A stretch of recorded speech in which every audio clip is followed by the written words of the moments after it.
Todos nosotros tenemos heridas, traumas de nuestra infancia, de nuestra juventud, que no hemos sido capaces de cerrar. A veces son traumas fuertes, quizá es de los temas que me hayas escuchado más hablar. Abusos, traiciones, abandonos, y a veces son microtraumas, pero tú notas que cuando echas la vista atrás, te siguen doliendo. Yo siempre digo que la felicidad, eso que llamamos felicidad, consiste en conectar de forma sana con el presente, habiendo superado las heridas del pasado y mirando con ilusión al futuro.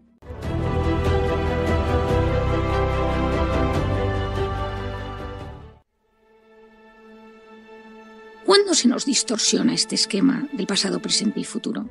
Cuando surge el miedo. Todos nosotros tenemos miedos a ciertas cosas que nos pueden suceder o que nos pueden volver a suceder.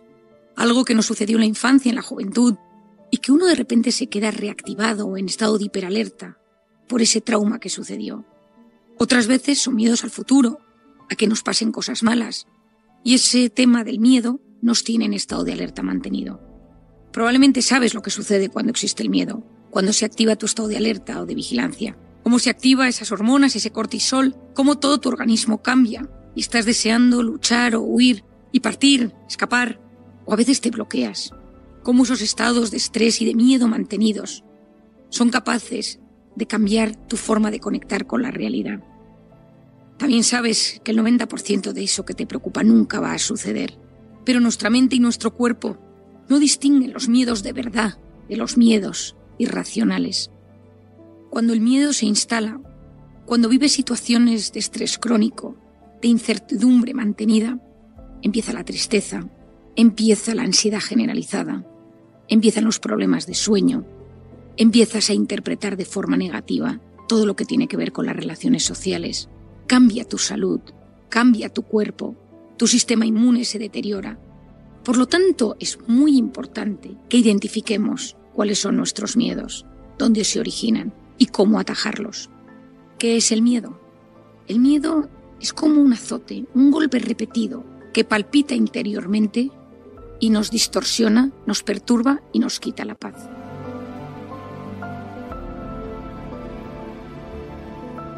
En esta vida, yo suelo recomendar a la gente que tome un tiempo para frenar, analizar y conocer. Cada vez conocemos mejor cómo funciona nuestro cerebro, la neurociencia de las emociones, para conocernos, comprendernos, aceptarnos y ser capaces de superar lo que nos sucede. Si te analizas, me gustaría que pensaras cómo son tus relaciones humanas, cómo son tus pensamientos y cómo te enfrentas a las diferentes circunstancias que surgen en tu vida. Puede ser de aquellos que confías en todo el mundo y seas un ingenuo, o puede ser aquellos que desconfías de todos. Puede ser de esas personas que te abres y que cuentas tu vida, las personas que aparecen por tu vida, o al revés, que tiendes a ser demasiado precavido y prudente y nunca te abres a nadie. Puede ser de esas personas que intentas agradar a todo el mundo y que no sabes decir que no, o de aquellos que eres un no tajante constantemente. Puede ser de esas personas que te hablas bien, te dices las cosas con cariño, quizá a veces con demasiado narcisismo, o de ser de esas personas que tienes una voz interior constante que te habla mal, que te machaca y te hace autoboicot. Puede ser de esas personas que vives obsesionado con gustarle a todo el mundo y que eso te produce una inquietud brutal, porque nunca vamos a gustarle a todo el mundo. Puede ser de esas personas que evitas a toda costa los conflictos y el enfrentamiento y te escondes cuando hay conflicto, o tiendes a aceptar cosas que no deberías con tal de evitar el enfrentamiento o el conflicto. Puede ser de esas personas que te avergüenzas de ti mismo, te sientes culpable, no te gusta como eres y tiendes a esconderte. Puede ser de esas personas que te gusta presumir de todo y necesitas contarle a todo el mundo lo bueno que te pasa o las cosas buenas que le suceden a todos aquellos de tu entorno. O puede ser de esas personas que necesites siempre quedar por encima y que siempre se note que tú sabes más que los demás. Puede ser de esas personas que te cuesta mostrar debilidad y entonces vas con una coraza por la vida. Y en esa coraza hay antipatía, a veces hay narcisismo, a veces hay dureza a la hora de comentar las cosas que suceden. Puedes ser de esas personas que exageras las historias y las cosas para que te hagan caso, porque quieres ser durante unos instantes el centro de atención. Puedes ser de esas personas que te guste el conflicto, que te guste generarlo, que te guste discutir, que te sientas más vivo o más viva cuando hay movida en el entorno y te guste activar ese momento de distorsión en el ambiente. Puedes ser de esas personas que te gusta invadir la intimidad de los demás, ser un poco intenso y te sientes muy cómodo invadiendo esa privacidad de otros.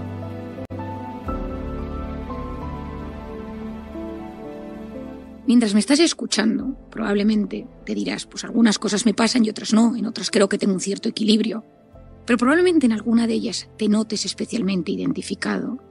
Todos nosotros tenemos algunas de estas características más agudizadas debido a alguna herida que nos ha sucedido en la infancia.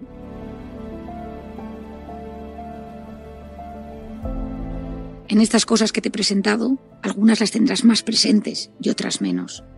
Lo importante es que identifiques las que son más fuertes, las que perturban más tus relaciones humanas, las que te hacen entrar en problemas, las que te ponen tristes o las que te generan más angustia y ansiedad.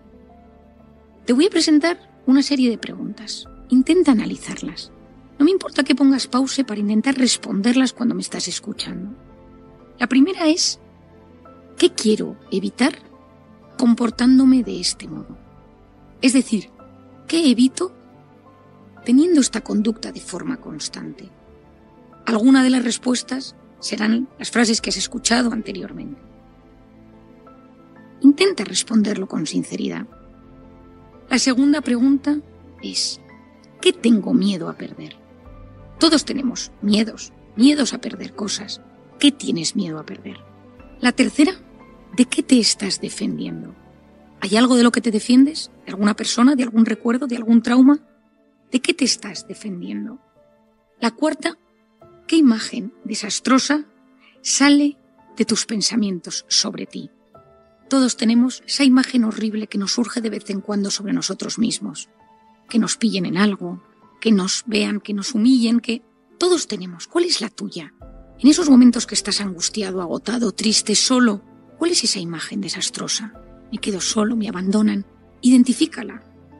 En definitiva, quinta pregunta, ¿cuál es tu miedo? ¿Dónde se origina tu miedo? No olvides que una persona con cierta madurez y con cierto equilibrio de su personalidad, no olvidemos que siempre estamos en constante avance y desarrollo madurativo, emocional y cognitivo, pero una persona equilibrada tiene los miedos justos. Una persona inestable, una persona herida, una persona inmadura tiene grandes miedos que le bloquean y le impiden conectar de forma sana con su presente. Muchas veces, cuando tenemos miedos, nos planteamos delante del miedo de dos maneras. Una es un choque directo. ¿Me da miedo el fuego? Pues entonces tengo que ponerme a encender cerillas constantemente. Nos enfrentamos a los miedos de forma tan directa que lo que sufrimos es un mayor bloqueo y nuestros miedos se incrementan. Estoy acordándome del caso de una paciente que tuvo un abuso sexual en la infancia. Era incapaz de conectar con los hombres y lo que hacía era cuando salía por la noche bebía alcohol e intentaba forzarse a que la tocaran, a besar a un chico. Incluso en alguna ocasión acabó manteniendo relaciones sexuales porque ella se forzaba para superar el trauma. Lo que sucedió fue que ese trauma se incrementó porque era incapaz de integrar de forma sana la sexualidad en su vida. En otros casos, lo que hacemos es evitar a toda costa ese miedo. Si me da miedo las agujas, jamás me hago pruebas médicas. Si me da miedo las alturas, no subo jamás en un ascensor a un edificio alto. Si me da miedo volar, no cojo un avión. Si me da miedo hablar en público, dejo de hablar en público, cualquier cosa que tenga que ver con ello. Y uno se autodefiende diciendo, si es que a todo el mundo le pasa algún miedo, mucho mejor dejar y evitarlo a enfrentarme a ello y sufrir más. La clave es identificarlo, intentar entender si hay un origen. Y cuando uno tiene ese origen, intentar sanarlo. A veces hay que hacer una aproximación progresiva, uno lo puede hacer solo, pero otras veces es necesario un profesional que te ayude a erradicar los miedos. Hay miedos directos que uno sabe ponerle nombre y apellido, hay miedos difusos, donde uno nota que son circunstancias sociales, personales, afectivas, mucho más difíciles de identificar en forma de palabras y de describirlo de forma clara. ¿Cuál es el problema del miedo? El miedo lo que hace es que no interpretas la realidad como es. Esto es clave. Me habrás escuchado probablemente en alguna ocasión decir, la felicidad no es lo que nos pasa, sino cómo interpretamos lo que nos pasa. Efectivamente, esto es así.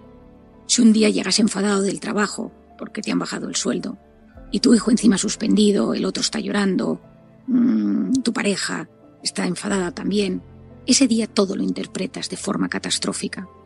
Si un día te llaman y te dicen que las pruebas del médico han salido mal y que te tienen que hacer una prueba más invasiva para ver ese bulto que tienes, de dónde viene, el miedo va a hacer que la vida la interpretes de otra manera. Cuando uno tiene miedo, cuando uno está en modo alerta, en modo supervivencia, en modo incertidumbre, la realidad la interpretas de otra manera. Ves la realidad como algo sin solución. Nadie me entiende, esto no se va a solucionar nunca, no hay esperanza. Esto es algo muy típico y se ve muchas veces.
Consulta, uno ve la realidad de forma mucho más radical, polarizada, extremista. Uno está mucho más intenso, dramático. Esto forma parte de vivir con miedo. A uno le cuesta mucho distinguir lo accesorio, lo fundamental, lo que puede posponer. Cuando uno tiene miedo, la corteza prefrontal, esa famosa corteza prefrontal, funciona peor. Cuando uno está en modo supervivencia, la corteza prefrontal, que es la que nos ayuda a pensar, a dilucidar, a posponer la recompensa, a planificar, esa se bloquea. Y por lo tanto, uno razona peor. Uno no distingue lo accesorio de lo fundamental. Uno no sabe dónde encontrar la verdad de las cosas y sufre mucho más porque entra en modo instintivo. Cuando uno vive con miedo, con incertidumbre, los pensamientos negativos, obsesivos, rumiativos se instalan en nuestra mente. Y parece que somos incapaces de ilusionarnos, somos incapaces de hablar de cosas que nos alegren la vida.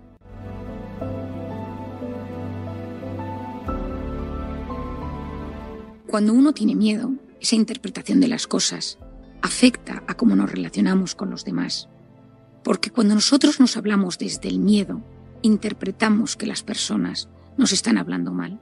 Esto es curiosísimo, son estudios publicados hace poco tiempo. Cuando uno tiene una voz constantemente negativa, que tiene que ver con el miedo, con el estrés, con la ansiedad, con la incertidumbre, uno percibe que las personas le tratan peor. Haz un análisis si últimamente consideras que la gente en tu entorno no te trata como te gustaría. Piensa si tú estás pasando un proceso negativo, si te has instalado en el miedo, en la incertidumbre, si estás atravesando un momento de gran angustia o de ansiedad. Y así entenderás que tu interpretación no está siendo la adecuada.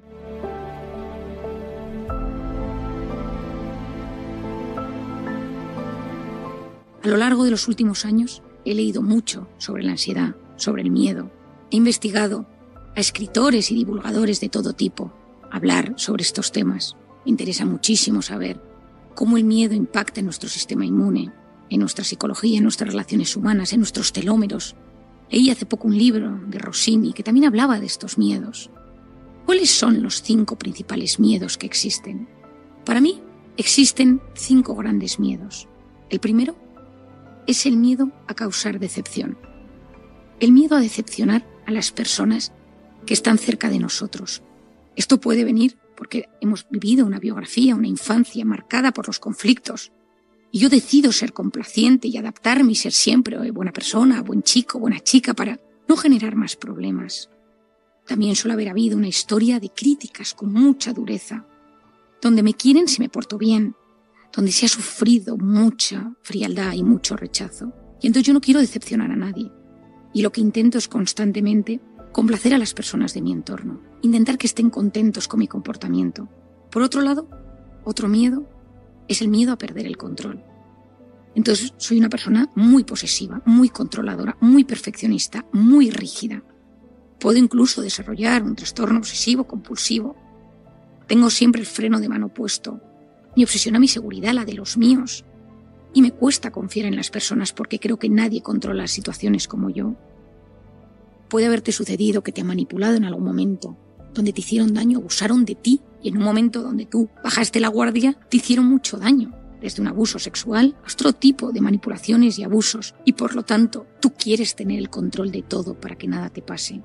También puede suceder que en la infancia hayas vivido con muchísima pobreza y precariedad, y entonces no quieres volverte a una situación así de incierta, y te vuelves alguien muy controlador, para que siempre haya lo que tú necesitas para la supervivencia. El miedo a perder el control es agotador, te pone constantemente en estado de alerta, te impide disfrutar de la vida, te impide disfrutar de las pequeñas alegrías. Nunca nada es suficiente. Y el estado de alerta hace que tu cerebro no sea capaz de captar las pequeñas y grandes alegrías que surgen en el día a día.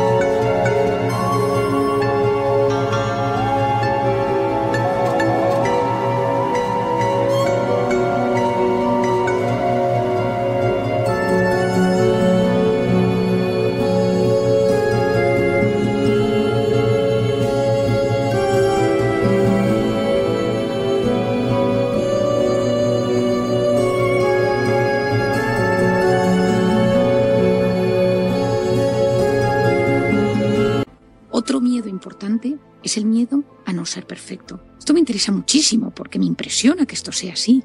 Pues las redes sociales han tenido un enorme impacto. La gente sube fotos perfectas con filtros. Y entonces, yo lo he contado alguna vez, en alguna ocasión pacientes que han acudido a mi consulta, que te cuentan cómo las fotos que suben a sus redes sociales están todas filtradas, manipuladas, para aparentar una perfección que luego no existe. El perfeccionista es el eterno insatisfecho. Nunca nada está a la altura de lo que uno quiere.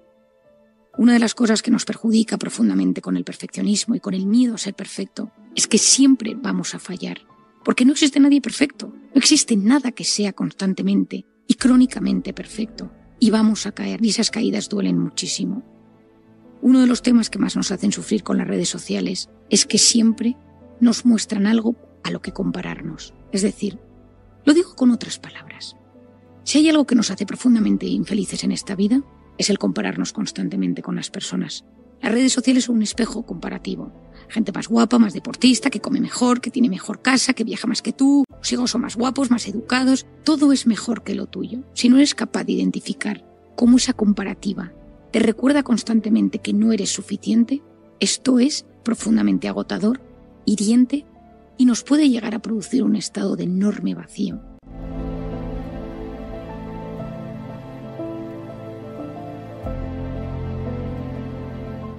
A veces ese miedo a no ser perfecto viene que te han comparado toda tu infancia. Tu hermano era más listo, este primo. Esa historia comparativa es agotadora y entonces tú buscas metas inalcanzables, modelos inalcanzables en ti mismo o en los tuyos para que esto no suceda. Y tú tienes la sensación de que siempre se te está juzgando, se te está valorando desde un plano de la perfección. Ese miedo a no ser perfecto produce un daño enorme en nuestro espíritu, en nuestro alma, en nuestra mente, y nos lleva a un estado de enorme insatisfacción vital.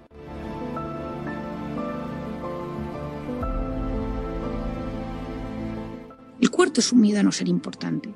Esto es clave, este miedo es clave.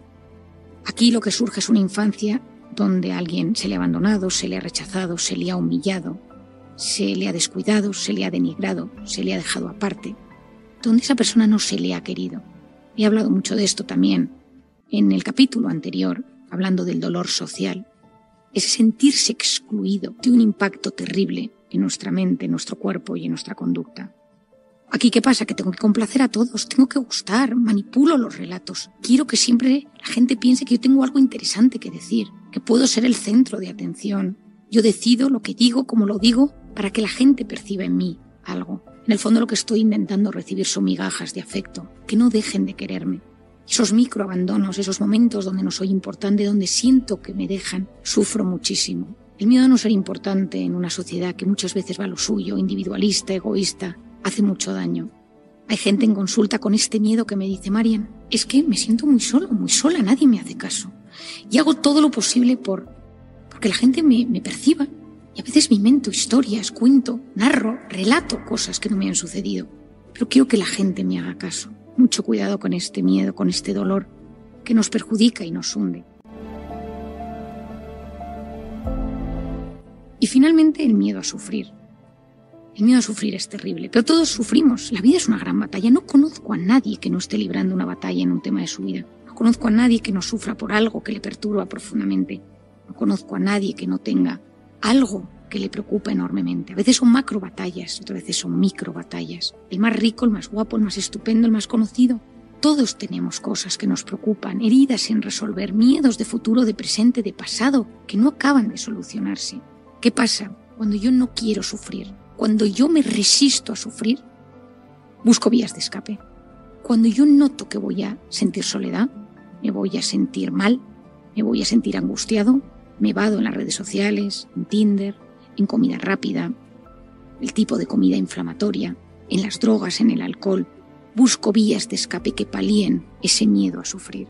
A veces esas historias, esos miedos a sufrir vienen de historias de gran sufrimiento, donde uno se ha visto muy mal, donde uno se ha hundido porque le han hecho muchísimo daño y no quiere volver a sufrir. El haber sufrido y no haberlo sabido integrar en nuestra mente de forma adecuada produce un estado de hiperalerta donde uno realmente sufre con el simple pensamiento de saber que puede existir otro sufrimiento. En consulta hay gente que me dice: Marian, yo ya he sufrido tanto que yo ya tengo mi cupo de sufrimiento, no volvería a sufrir. Me han pasado tal cantidad de cosas malas. Me cuesta a veces decirles con suavidad que llegarán otras, pero que en el interín, en el tiempo intermedio, hay que recuperarse para que cuando lleguen esos sufrimientos tengamos las herramientas necesarias para sufrir.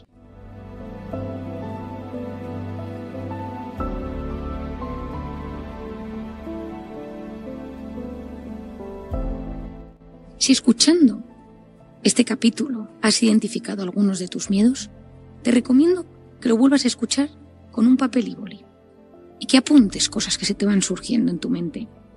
Te animo a leer Encuentra tu persona vitamina. Te animo a seguir indagando.